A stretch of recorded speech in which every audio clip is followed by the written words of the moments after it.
Bonjour et bienvenue dans cette vidéo présentation de mon jeu Gaijin, qui est un jeu de 1 à 4 joueurs, 90 minutes pour des joueurs de 12 ans et plus. C'est un jeu qui a des mécaniques de back building et de pick up and deliver principalement. Moi, c'est Benjamin Tallier, je travaille aujourd'hui dans la cybersécurité à Toulouse et j'adore bien sûr les jeux de société. Vous pouvez me retrouver sur Instagram, mais aussi via mon adresse email. Le pitch en 3 secondes. Qu'est-ce que Gaijin? Gaijin, c'est un jeu qui prend place dans le royaume des mille larmes. C'est un royaume qui a été secoué par les guerres civiles et qui aujourd'hui est en paix. Mais cette paix va être contrebalancée par l'arrivée d'étrangers sur les côtes du royaume. Le shogun va demander l'aide des 8 clans du royaume afin de défendre ses envahisseurs, ce royaume des envahisseurs, pardon. Et, euh, et à la fin, celui qui aura le plus de gloire recevra le trône du shogun et donc sera l'héritier. Votre but, c'est coopérer assez, mais pas trop, afin de ressortir vainqueur de cette bataille. Le jeu, mais comme je l'ai dit tout à l'heure, il y a des systèmes de pick-up and deliver. On va aller voir un peu plus en détail sur le prototype digital après. Il y a de la gestion de main card, de la construction de tableaux, mais il y a aussi la déconstruction de sacs. Et ça, je vais vous montrer un peu comment fonctionne tout ça très rapidement sur le Tabletop Simulator. Le lien vers le Tabletop Simulator est disponible juste ici. Vous avez aussi le lien vers le livre des règles. Je mettrai tout ça en description de la vidéo, bien sûr. Et Crime Hunter, qui était la version 1 de ce prototype, a quand même gagné en 2023 le deuxième prix Trophée Alchimie du jeu expert, qui est quand même un jeu assez complet, hein, assez long à mettre en place, donc difficile à tester, mais on a quand même réussi à avoir de très bons retours. Depuis, j'ai fait une version 2 dans l'univers de Gaijin et une version 3 améliorée grâce au retour des tests que je peux aujourd'hui vous présenter à travers cette vidéo. Donc allons sur Tabletop Simulator. Donc nous voilà sur Tabletop Simulator. On voit ici le jeu mis en place pour une partie 2 joueurs. Vous avez en haut à gauche plus d'éléments pour jouer à plusieurs ou changer les personnages. Et à droite, livre de règles en anglais et en français. J'ai essayé de faire en sorte que le jeu soit multilingue en diminuant au maximum les textes en langue spécifique au profit d'une iconographie que, je l'espère, est compréhensible. On va passer en revue les différents éléments de jeu et je vais vous expliquer un peu les mécaniques qu'on va voir au travers sans rentrer forcément dans les spécificités des règles. Donc, dans Gaijin, vous représentez un clan. Ici, en bleu, le clan des stratégistes. En rouge, le clan des guerriers. Chaque clan a une force spécifique. Comme on peut le voir ici, la force spécifique du clan bleu, c'est la statistique bleue. Sous la bannière, c'est la stratégie. C'est ce qui leur permet d'aller récupérer des ressources mieux que les autres. Alors qu'en face, on a un guerrier. Et le guerrier, ben, lui, sa statistique spécifique, c'est d'attaquer les ennemis de façon frontale. Donc, il va avoir plus de chances de tuer les Gaijin. Dans le jeu de Gaijin, ça se passe en plusieurs phases de lune. Donc, en fait, tout autour du cycle lunaire, qui est en fait notre compteur de tours, on va avancer à chaque tour. À chaque tour, dévoiler une nouvelle constellation euh, qui sera influencée avec un modificateur par rapport aux icônes que vous allez retrouver sur vos cartes. Donc ici, c'est le clan des politiciens qui va être affecté. On n'a pas de carte du clan des politiciens, donc on a assez de chance pour ce tour-ci, mais elle pouvait être modifiée de façon positive ou négative en fonction de la phase de la lune sur laquelle on est.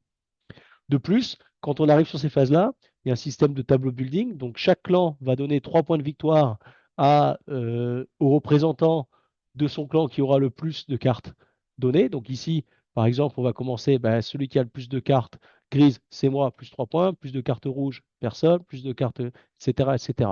Ça permet de constituer un tableau avec plus d'objets, plus de rodins attribués et créer un ensemble dynamique qui pousse encore plus vers la symétrie de ce jeu.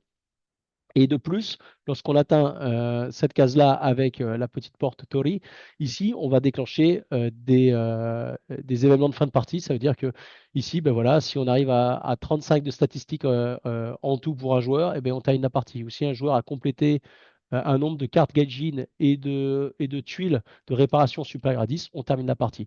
Voilà les éléments déclencheurs de fin de partie. Ce qu'on va retrouver sur Gaijin qui est très intéressant, c'est ce plateau modulaire fait à partir de tuiles. Chaque tuile présente différentes actions que le personnage peut faire.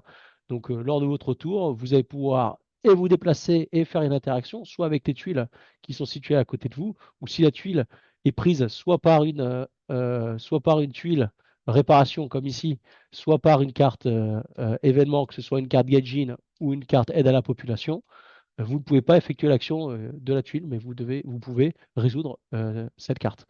Donc ces cartes-là, pourquoi il faut les résoudre? Parce qu'elles ont un certain temps donné avant qu'elles disparaissent, donc un certain nombre de tours, ici 3 tours, 4 tours, un tour avant qu'elles disparaissent. Et si elles disparaissent, certaines de ces cartes peuvent faire monter le niveau de menace. Le niveau de menace, c'est le nombre de cartes que l'on peut mettre, qu'on va faire apparaître en début de tour en tirant des jetons coordonnés. Par exemple, ici, j'ai tiré la carte D6, on va faire apparaître une carte à l'emplacement D6. Et de même que si on, donc ici, cette carte, pardon, doit apparaître avec son dé euh, à la bonne valeur, son dé qui me dit qu'en fait, il y a une durée de cette carte qui est que d'un seul tour, donc une certaine urgence à aller la résoudre. Si on résout ces cartes de façon positive, donc si on arrive à battre un Gaijin ou aider la population, ben, on prend les cartes, on les met sous nous et on va gagner des points. Si on n'y arrive pas, la menace va augmenter. Pourquoi c'est important de garder cette menace à un certain niveau? C'est parce que si elle va au niveau 6, vous avez perdu. De plus, un autre moyen de perdre, c'est de jouer à attaquer les Gaijin qui sont plus forts que vous et perdre des points de vie. Si vous perdez des points de vie, vous descendez à zéro, vous perdez la partie. Donc, vous avez bien sûr de l'armure pour vous défendre, mais il vaut mieux jouer sur la coopération, faire appel à vos ennemis, lancer les dés tous ensemble pour pouvoir combattre des ennemis qui vont se retrouver de plus en plus forts. La génération des ennemis est bien sûr aléatoire et quand vous résolvez ces événements, il vous octroie des points. Des points qui sont des points d'honneur avec l'éventail ou de gloire avec l'alarme de diamant. Donc on voit ici les dragons jumeaux qui vous permettent de compter le nombre de points. Pourquoi c'est important de faire monter ces points d'honneur? Parce que si vous êtes devant, bah, vous êtes le premier joueur, déjà d'une, ça départage l'ordre des égalités, de deux, et de trois, plus vous montez de niveau, plus vous allez gagner en statistiques, en rajoutant un jeton plus un sur votre tableau des attributs, qui est, vous l'avez vu, asymétrique entre les différents clans. Et si vous passez certains rangs, pardon, vous allez voir que vous allez pouvoir aussi avoir des niveaux d'équipement et de ronin augmentés. Donc niveau 3, niveau 2, niveau 1 étant le meilleur. Et de plus ici, vous gagnez une action supplémentaire. De même, avec les points de gloire, qui sont les points de victoire pour la fin de la partie, lorsque vous en gagnez et que vous passez certains niveaux, comme le niveau bleu ou le niveau doré ici, ben, vous pouvez récolter des bénéfices. Un niveau bleu, une carte équipement ou une carte rodin supplémentaire, c'est-à-dire une statistique souvent bénéfique pour vous. Et un niveau doré, soit vous augmentez l'un de vos dés, pour avoir plus de chances lors des phases de combat, et soit vous diminuez le niveau de menace. Donc vous voyez ici qu'il y a un équilibre précaire à essayer de préserver entre aller s'attaquer à tout et essayer d'engranger des points, et aussi maintenir un certain niveau de menace pour euh, pouvoir être le leader. C'est-à-dire que si vous laissez aider toujours les autres et que vous le laissez avoir la main sur l'honneur et la gloire, ils vont gagner la partie. Donc il faut essayer d'équilibrer ce système-là. Quelques points que je n'ai pas encore abordés.